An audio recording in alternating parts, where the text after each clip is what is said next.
नमस्कार, मैं हूं चंद्रशेखर जोशी और आप देख रहे हैं अंतर्राष्ट्रीय खबरों का सबसे भरोसेमंद कार्यक्रम खबर दुनिया की। इस कार्यक्रम में हम आपको इस वक्त की बड़ी और महत्वपूर्ण अंतर्राष्ट्रीय खबरें बताते हैं और दो बड़ी खबरों पर अपने विशेषज्ञ मेहमान के साथ चर्चा करते हैं। आज के एपिसोड में हम चर्चा करेंगे कि ईरान और अमेरिका में शांति प्रस्ताव पर बातचीत कहां तक पहुंची, क्या कारण है कि बातचीत के बीच दोनों पक्ष एक दूसरे पर हमले का दावा कर रहे हैं, किन महत्वपूर्ण मुद्दों पर दोनों देशों के बीच बातचीत में परेशानी आ रही है। साथ ही एपिसोड में हम ये भी चर्चा करेंगे कि दक्षिण चीन सागर और हिंद प्रशांत में चीन को लेकर क्यों बढ़ रहा है तनाव, किस बात को लेकर यहां चीन भड़का हुआ है और इसका अमेरिका, जापान, ताइवान और फिलीपींस से जुड़ा एंगल क्या है। होंगी और भी महत्वपूर्ण अंतर्राष्ट्रीय खबरें, लेकिन आइए सबसे पहले आपको दिखाते हैं इस वक्त की अंतर्राष्ट्रीय हेडलाइंस। बातचीत के बीच अमेरिका का ईरान पर फिर हमला, रडार ड्रोन नियंत्रण सुविधा केंद्र किया नष्ट। जवाब में ईरान का अमेरिकी एयरबेस को निशाना बनाने का दावा, कुवैत पर दागी मिसाइलें और ड्रोन, जीसीसी ने की निंदा।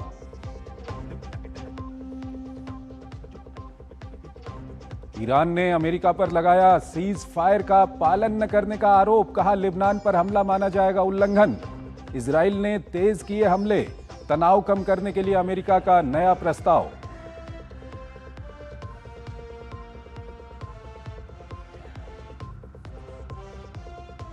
म्यांमार के राष्ट्रपति यू मिंग आंग ह्वांग ने की पीएम मोदी से मुलाकात, दोनों नेताओं के बीच कई अहम मुद्दों पर चर्चा, द्विपक्षीय संबंधों में जुड़ा नया अध्याय।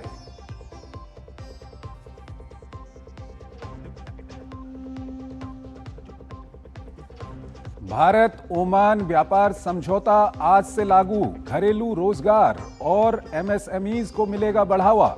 ओमान ने 98.08% टैरिफ लाइनों पर किया शुल्क शून्य।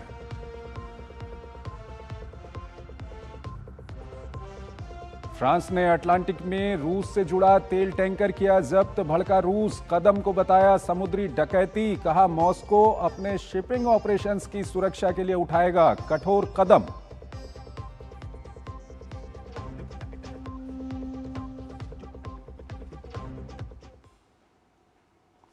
और आइए सबसे पहले आपको आज की सबसे बड़ी खबर बताते हैं। आज से भारत और ओमान के बीच बहुप्रतीक्षित व्यापक आर्थिक साझेदारी समझौता यानी सीपा आधिकारिक तौर पर लागू हो गया है।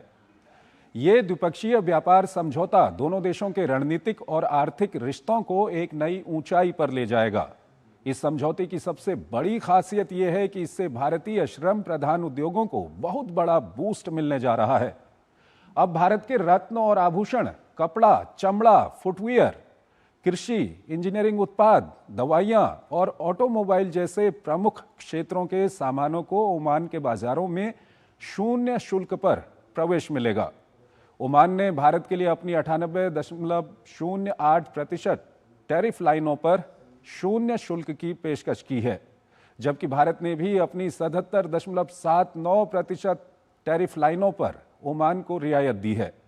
हालांकि सरकार ने मेक इन इंडिया और घरेलू उद्योगों के हितों की सुरक्षा का भी पूरा ध्यान रखा है। यही वजह है कि डेयरी, चाय, कॉफी, सोना चांदी और आभूषण जैसे बेहद संवेदनशील उत्पादों को इस टैक्स छूट से पूरी तरह बाहर रखा गया है। यह ऐतिहासिक समझौता सिर्फ वस्तुओं के व्यापार तक सीमित नहीं है, बल्कि इससे हमारे सर्विस सेक्टर को भी जबरदस्त लाभ होगा। अब भारतीय डॉक्टरों, इंजीनियरों और अन्य पेशेवरों के लिए ओमान में काम करने के अवसर बढ़ेंगे और उनकी आवाजाही बेहद आसान हो जाएगी। वैश्विक व्यापार में विविधता लाने और भारत को एक ग्लोबल मैन्युफैक्चरिंग हब बनाने के संकल्प के तहत ये एक मजबूत कदम है। भारत इससे पहले ब्रिटेन, न्यूजीलैंड और यूरोपीय संघ के साथ भी सफल व्यापारिक रणनीतियों पर आगे बढ़ चुका है।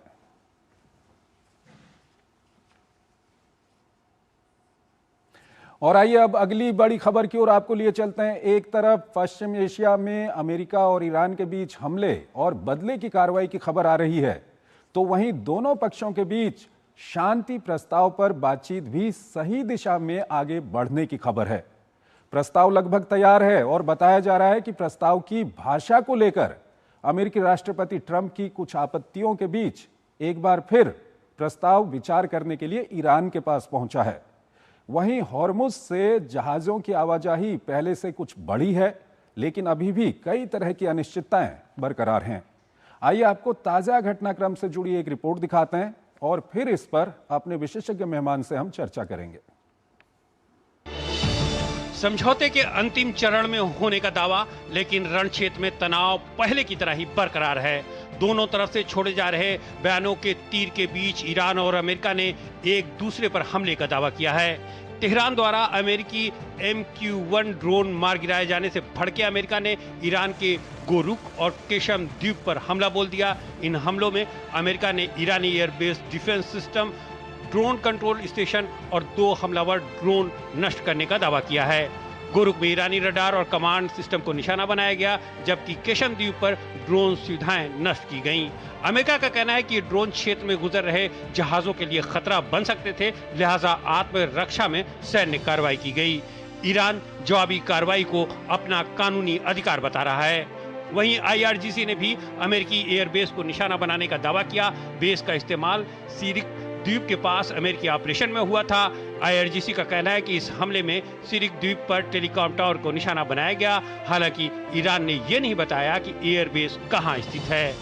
इन हमलों के बीच कुवैत पर मिसाइल और ड्रोन की बौछार की खबरें भी सामने आई, जिससे सायरन बजने लगे और लोगों में दहशत फैल गई। सेना ने एयर डिफेंस सिस्टम को एक्टिव किया और दुश्मन की ओर से दागी गई ड्रोन्स और मिसाइल्स को रोकने का दावा किया। इस बीच ईरान ने अमेरिका पर सीज फायर के उल्लंघन का आरोप लगाया है। ईरानी संसद के स्पीकर बाकर कालिबाफ ने कहा है कि बंदरगाहों की नाकेबंदी जारी रखना, लेबनान में इजराइल की सैन्य कार्रवाई नहीं रोकना दिखाता है कि अमेरिका सीज फायर का पालन नहीं कर रहा है।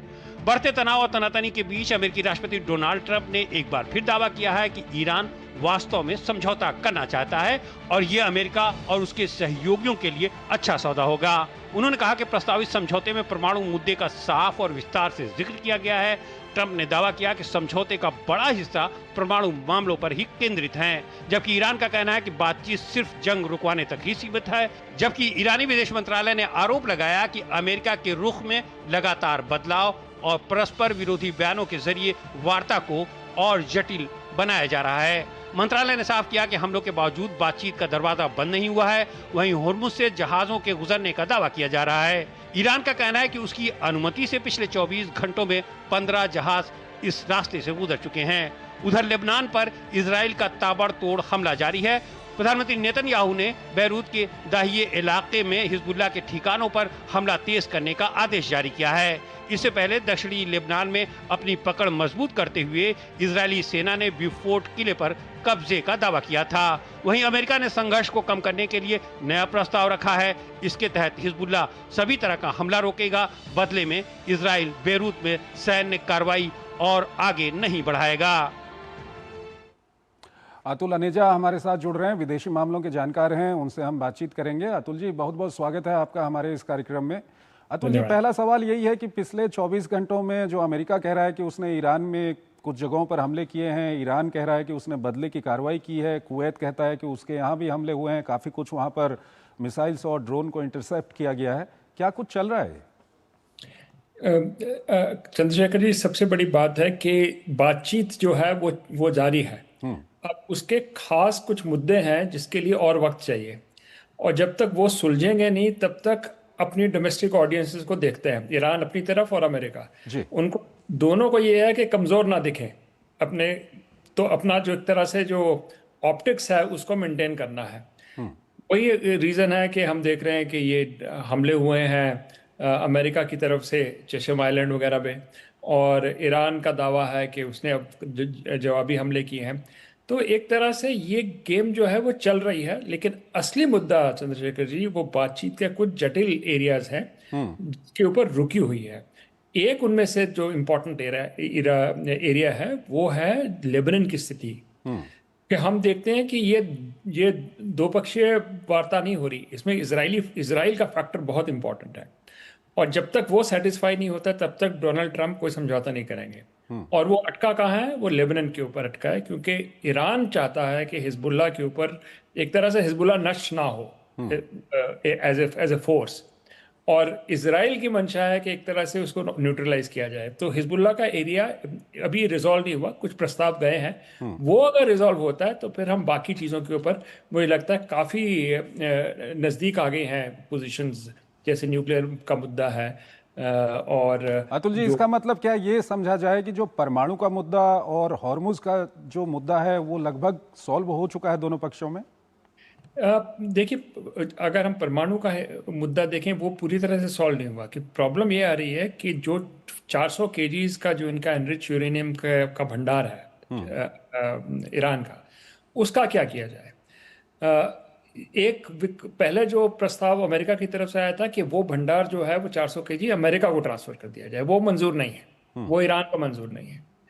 और ईरान का जो दूसरा विकल्प है वो पॉसिबल है कि रशिया की तरफ चला जाए वो।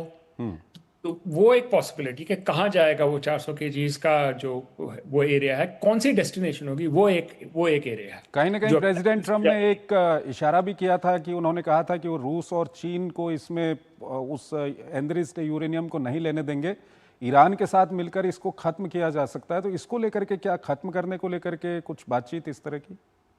जो स्टेटमेंट ईरान से आया है कि वो उनको ये प्रस्ताव मंजूर नहीं है कि उसको ईरान के अंदर ही खत्म कर दें। तो वो भी, तो इसलिए ये बात अटकी हुई है। अब वो ये है कि उसका इस्तेमाल नहीं होगा 400 केजीज का। प्रॉब्लम है कि वो जाएगा कहाँ और कौन उसके ऊपर उसको डाइल्यूट करेगा या नष्ट करेगा। ये दो मुद्दे जो है ये न्यूक्लियर डायमेंशन के ऊपर आ रहे हैं। मुझे लगता है कि ये एक बार सॉल्व हो जाता है तो फिर, और हिजबुल्लाह का एरिया, जो इजराइल लेबनान वाला जो फ्रंट है, वो एक तरह से शांत होता है। तो फिर हमारे पास दो पिवट्स होंगे जिसकी वजह से एक तरह से समझौता होने की फिर गुंजाइश बन जाती है। ये लेबनान वाला जो मामला है, इसको लेकर के अमेरिका कोशिश कर रहा है कि वहाँ पर बातचीत करवाई जाए दोनों पक्षों के बीच में, लेकिन सर अमेरिका भी तो कहीं ना कहीं लेबनान पर दबाव बना रहा है कि हिजबुल्लाह को डिसआर्म किया जाए। तो ये किस तरह से सॉल्व होगा वहाँ पर? यही प्रॉब्लम है, क्योंकि इजराइल और अमेरिका दोनों चाहते हैं एक तरह से पल्ला झाड़ ले ईरान हिजबुल्लाह से, और वो ईरान करने के लिए कभी तैयार नहीं हुआ। तो इसके बीच का रास्ता क्या है, अब बात उस पर आ रही है जी। कि डोनाल्ड ट्रंप को भी पता है कि अगर ये सॉल्व नहीं हुआ तो जो मेजर डील है हॉर्मुज के ऊपर, तेल की प्राइसेस वगैरह के ऊपर, वो इस पर निर्भर कर रही हैं। इसलिए कुछ प्रेशर इजराइल पे भी जाएगा कि भाई अब आपने अपने आर्मी को एडवांस कर लिया है लेबनान के अंदर, कि अब मामला उसको खत्म कर रफा दफा करो और बीच का रास्ता निकालो। वो एक इरिटेंट है अभी।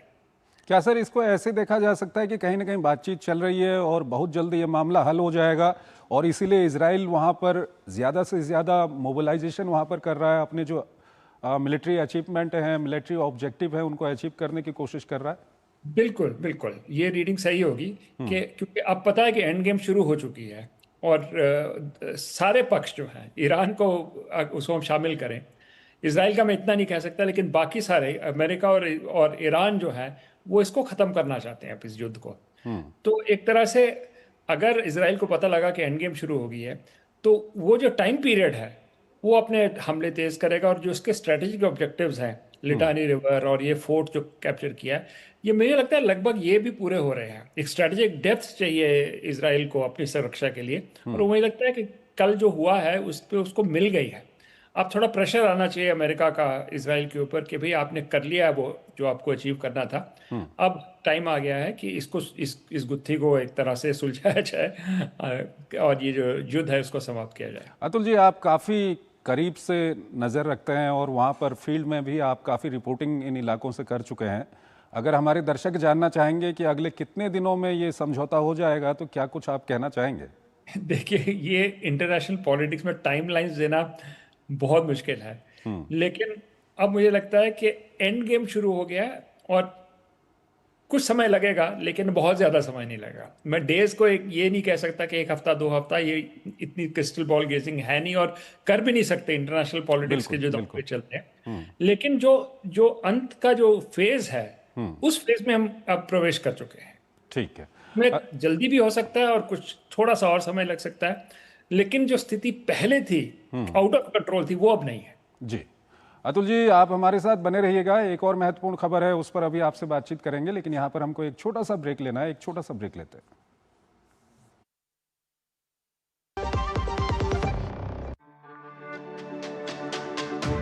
मेरी पसंद। मेरी पसंद। मेरी पसंद। मेरी पसंद। हमारी पसंद। हम सबकी पसंद। मजबूत देश का मजबूत सरिया हो गया स्टील। कम ब्याज पे लोन चाहिए, वो भी ऐप से। वाह, अनजान ऐप से बचें। आरबीआई कहता है जानकार बनिए, सतर्क रहिए। स्वागत है आपका। ब्रेक के बाद अगली बड़ी खबर की ओर आपको लिए चलते हैं। हिंद प्रशांत क्षेत्र में एक बार फिर तनाव बढ़ता नजर आ रहा है। दक्षिण चीन सागर में चीन की बढ़ती सैन्य गतिविधियों ने क्षेत्रीय देशों और अमेरिका की चिंता बढ़ा दी है। वहीं जापान और फिलीपींस के बीच समुद्री सीमा वार्ता पर भी चीन ने तीखी प्रतिक्रिया दी है। ताइवान, फिलीपींस और जापान को लेकर भी चीन के तेवर तल्ख दिखाई दे रहे हैं। इस इलाके में तनाव बढ़ने से दुनिया की चिंता एक बार फिर बढ़ गई है। आखिर क्यों फिर गर्मा गया है दक्षिण चीन सागर का विवाद? देखिए हमारी ये खास रिपोर्ट और फिर इस पर अपने विशेषज्ञ मेहमान से हम चर्चा करेंगे। दक्षिण चीन सागर से लेकर हिंद प्रशांत महासागर में तनाव की लहरें एक बार फिर उफान मार रही हैं। क्षेत्र में सैन्य दबदबे को लेकर चीन लगातार आक्रामक रुख अपनाए हुए है। क्षेत्र में चीन के बढ़ते सैन्य विस्तार से सिर्फ क्षेत्रीय देश ही नहीं बल्कि अमेरिका भी चिंतित है। हाल ही में अमेरिकी रक्षा मंत्री ने सिंगापुर में आयोजित एशिया के प्रमुख सुरक्षा सम्मेलन शांग्रीला डायलॉग में इस पर कड़ी प्रतिक्रिया जाहिर की। और फिर जापान और फिलीपींस द्वारा समुद्री सीमा निर्धारण के लिए वार्ता शुरू करने के फैसले से चीन भड़का हुआ है। पहले चीन की सेना ने दक्षिण चीन सागर में स्थित विवादित स्कारबोरो शोल के पास गश्त की। सोमवार को ताइवान के करीब अपने सैन्य जहाज दौड़ाए। ताइवान ने चीन की इस कदम की कड़ी निंदा की। हालांकि उसके लिए राहत भरी खबर ये रही कि सिर्फ 2 चीनी जहाज ही देखे गए और उन्होंने प्रतिबंधित जल क्षेत्र में प्रवेश नहीं किया। पिछले हफ्ते जापान और फिलीपींस ने दोनों देशों के बीच विशेष आर्थिक क्षेत्र और महाद्वीपीय शेल्फ की समुद्री सीमा का निर्धारण करने के लिए अंतर्राष्ट्रीय कानून के अनुसार औपचारिक वार्ता शुरू करने की बात कही थी। इस पर कड़ी प्रतिक्रिया देते हुए चीन ने कहा था कि ताइवान के पूर्व का जल क्षेत्र उसकी जल सीमा को कवर करता है, लिहाजा इस पर किसी दूसरे देश को बातचीत करने का कोई कानूनी अधिकार नहीं है। चीन ने वार्ता को पूरी तरह अवैध, अमान्य और निरर्थक बताया। इससे पहले चीन की सेना एक बयान जारी कर स्कारबोरो शोल के आसपास के समुद्री और हवाई क्षेत्र में युद्ध तैयारियां दिखाने के लिए गश्त करने की पुष्टि कर चुकी है। वहीं चीन के कोस्ट गार्ड ने अलग बयान में बताया कि उसने भी स्कारबोरो शोल के आसपास कानूनी गश्त की और इस महीने गैर कानूनी गतिविधियों में शामिल रहे जहाजों के खिलाफ कार्रवाई की। स्कारबोरो शोल एक त्रिकोणीय आकार का द्वीप समूह है। यह मूंगे की परत के जमाव से बना है और इसके बीच में एक लगून है।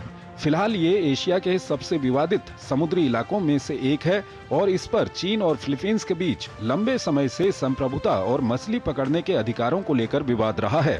हाल के वर्षों में दोनों देशों के जहाजों के बीच कई बार टकराव हुए हैं। ऐसी झड़पों में कुछ लोगों के घायल होने की खबर भी सामने आई है। हाल ही में फिलीपींस ने कहा था कि उसके पास चीन के दबाव का सामना करने और उसके खिलाफ खड़े रहने के अलावा कोई विकल्प नहीं है। दक्षिण चीन सागर को लेकर विवाद लंबे समय से जारी है। चीन अपने नक्शों में दिखाई गई तथाकथित 9 डैश लाइन के आधार पर लगभग पूरे समुद्री क्षेत्र पर दावा करता है। ये दावा फिलीपींस, वियतनाम, मलेशिया, ब्रुनेई और इंडोनेशिया के विशेष आर्थिक क्षेत्रों के साथ टकराता है। 2016 में हेग स्थित स्थायी मध्यस्थता अदालत ने चीन के इन दावों को अंतर्राष्ट्रीय कानून के तहत खारिज कर दिया था, लेकिन बीजिंग इस फैसले को नहीं मानता। ताइवान के अपने भूभाग के दावे भी लगभग चीन के जैसे ही हैं। इससे इस क्षेत्र का विवाद और जटिल हो जाता है। अमेरिका के रक्षा मंत्री पीट हेग्सेथ ने कहा था कि अमेरिका एशिया में स्थिर संतुलन चाहता है। ये संतुलन ऐसा हो जो अमेरिका और उसके सहयोगियों के हितों की रक्षा करे और इस संतुलन के बीच चीन या कोई अन्य देश इन इलाकों पर अपना वर्चस्व न थोप सके। हेग्सेथ की ये चेतावनी और उसके तुरंत बाद आई चीन की हालिया कार्रवाई की जानकारी ने एशिया में गहमा-गहमी बढ़ा दी है।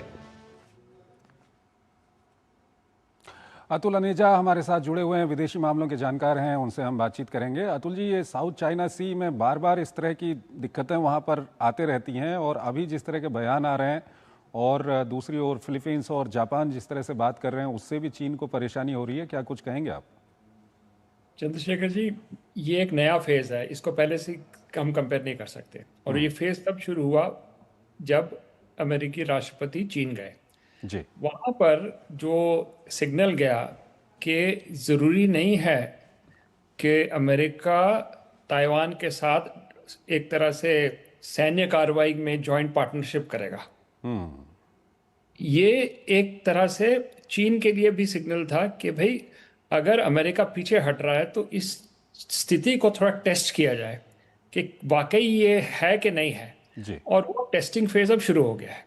और वो टेस्टिंग फेज हो गया है कि अब आप जा रहे हो साउथ चाइना सी में विवादित एरिया पे जा रहे हो। अब चीन की तरफ से ये होगा कि इसका रिस्पांस क्या आता है। हेग्सेथ की जो टिप्पणी है वो अपनी तरफ है, लेकिन क्या अगर हम सैनिक दृष्टिकोण से देखें तो क्या अमेरिका करेगा? अगर अमेरिका अभी भी कोई ठोस कदम नहीं उठाता तब चीन के लिए एक सबक है कि भाई हम ताइवान के बारे में कुछ सोच सकते हैं। तो ये एक टेस्टिंग फेज चल रहा है डोनाल्ड ट्रंप के विजिट के बाद। ये तो हो गई चीन की मंशा। जी। अब बात करते हैं जो दूसरे देश है। फिलीपींस की बात हो रही थी, जापान की बात हो रही थी। जी। देखिए ये उनकी जो सोच है वो अब शेप हो रही है ईरान की स्थिति देख के। अब ईरान में अमेरिका ने सपोर्ट नहीं किया अपने जीसीसी पार्टनर्स को, चाहे वो सऊदी अरेबिया हो चाहे कुवैत हो। तो उससे एक सबक ये ले रहे हैं साउथ ईस्ट एशिया वाले कि भाई अब हम अमेरिका पे एज ए सिक्योरिटी पार्टनर अब भरोसा नहीं कर सकते। तो अगर वो मंशा है तो हमें अपना ही कुछ करना पड़ेगा। इसलिए जापान और फिलीपींस जुड़ रहे हैं, कोरिया जापान जुड़ रहा है कि भाई हम अपनी सिक्योरिटी माइनस अमेरिका की प्लानिंग शुरू करें। तो उस तरफ से एक नया घटनाक्रम शुरू हो गया डोनाल्ड ट्रंप के विजिट के बाद और ईरान की स्थिति देख के।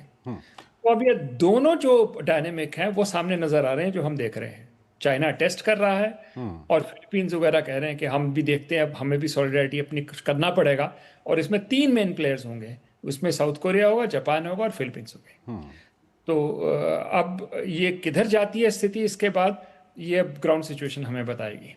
सर, जो आप माइनस अमेरिका वाला फैक्टर बता रहे हैं, इससे तो अस्थिरता नहीं बढ़ेगी इस इलाके में?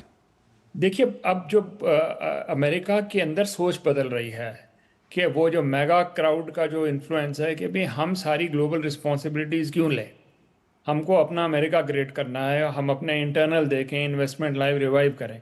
ये एक बड़ा एक ट्रैक जा रहा है।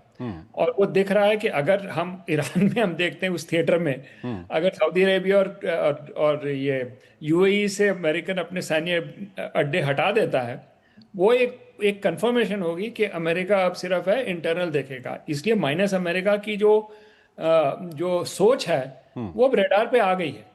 अब वो क्या साबित होता है आगे, अमेरिका में भी स्ट्रेटजी चेंज होती है, हम कह नहीं सकते। लेकिन इस वक्त वो शंका जरूर आ गई है कि हमें सिक्योरिटी माइनस अमेरिका को देखने की ज़रूरत है। कोई और नेट्स आपस में ही हमें कुछ करना पड़ेगा कि हम एक डिटरेंस चाइना की तरफ करें। बहुत बहुत शुक्रिया सर, आप हमारे इस कार्यक्रम में जुड़े और दोनों ही महत्वपूर्ण विषयों पर आपने अपना महत्वपूर्ण विश्लेषण हमारे दर्शकों के साथ साझा किया। और इसी के साथ अंतर्राष्ट्रीय खबरों के हमारे इस खास कार्यक्रम को हम यहीं पर समाप्त करते हैं। लेकिन जाते जाते आपको छोड़ जाते हैं आज की कुछ और महत्वपूर्ण और बड़ी अंतर्राष्ट्रीय खबरों के साथ। आप इन खबरों को देखिए और हमारी पूरी टीम को इजाजत दीजिए। नमस्कार।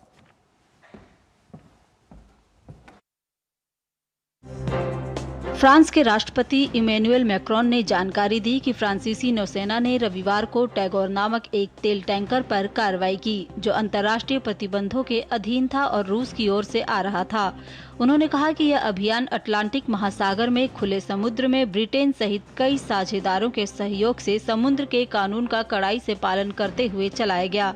उन्होंने यह भी कहा कि जहाजों द्वारा अंतर्राष्ट्रीय प्रतिबंधों को दरकिनार करना, समुद्र के कानून का उल्लंघन करना और रूस द्वारा 4 साल से अधिक समय से यूक्रेन के खिलाफ छेड़े गए युद्ध को वित्तपोषित करना अस्वीकार्य है। माल्टा में प्रधानमंत्री रॉबर्ट अबेला की लेबर पार्टी ने लगातार चौथी बार आम चुनाव में रिकॉर्ड जीत दर्ज की। मजबूत अर्थव्यवस्था पर मतदाताओं के भरोसे के चलते पार्टी को जीत मिली, हालांकि उसके कुल बहुमत में कमी आई है। अबेला ने पत्रकारों से कहा कि नतीजों से पता चलता है कि उनकी पार्टी को मजबूत जनादेश मिला है। कोलंबिया में रविवार को हुए पहले दौर के मतदान के बाद स्थिति साफ नहीं हो पाई है और अब दूसरे दौर में दक्षिणपंथी उम्मीदवार अबेलार्डो डे ला एस्प्रिएला राष्ट्रपति पद के लिए वामपंथी इवान सेपेडा के खिलाफ फिर से चुनाव में उतरेंगे। हालांकि सेपेडा और उनके सहयोगियों ने कहा कि वे मतगणना की औपचारिक पुष्टि का इंतजार करेंगे। दरअसल पहले दौर में सुरक्षा, अर्थव्यवस्था और लोक लुभावन नीतियों पर केंद्रित इस मुकाबले में दोनों उम्मीदवारों के बीच 2% से भी कम का अंतर रहा। पेरिस सेंट जर्मेन की आर्सेनल पर चैंपियंस लीग फाइनल में खिताबी जीत के बाद पूरा फ्रांस जश्न के बजाय हिंसा की आग में झुलस गया। खिताबी मुकाबले में पीएसजी की जीत के बाद फुटबॉल फैंस और पुलिस के बीच देश भर में हिंसक झड़पें हुई, जिसमें एक व्यक्ति की मौत हो गई, 200 लोग घायल हो गए और कई लोगों को गिरफ्तार किया गया। अमेरिका के वॉशिंगटन राज्य में एक रासायनिक टैंक के फटने से मरने वालों की संख्या बढ़कर 11 हो गई है। बचाव दल ने लापता हुए सभी 9 लोगों के शव बरामद कर लिए। दरअसल मंगलवार को निप्पॉन डायनावेव पैकेजिंग संयंत्र में कागज की लुगदी बनाने में इस्तेमाल होने वाले सोडियम हाइड्रोक्साइड और सोडियम सल्फाइड के रासायनिक घोल व्हाइट लिकर से भरे टैंक में विस्फोट हो गया था। म्यांमार के पूर्वोत्तर इलाके में रविवार को एक इमारत में हुए भीषण धमाके में 39 लोगों की मौत हो गई और 75 लोग घायल हो गए। यह हादसा नामखान टाउनशिप के कोंगटुंग गांव में एक ऐसी इमारत में हुआ जहां भारी मात्रा में खनन कार्यों में इस्तेमाल होने वाले विस्फोटक रखे गए थे। यह इलाका चीन की सीमा से लगभग 3 किलोमीटर दक्षिण में स्थित है। दक्षिण कोरिया के डेजोन शहर में स्थित हनवा एरोस्पेस द्वारा संचालित एक कारखाने में रॉकेट प्रणोदक उत्पादन लाइन पर सोमवार को हुए विस्फोट और आग में 5 लोगों की मौत हो गई और 2 लोग घायल हो गए। अधिकारियों ने बताया कि 2 जीवित बचे लोग, जिनमें से एक बुरी तरह झुलस गया था, स्वयं कारखाने से बाहर निकल आया।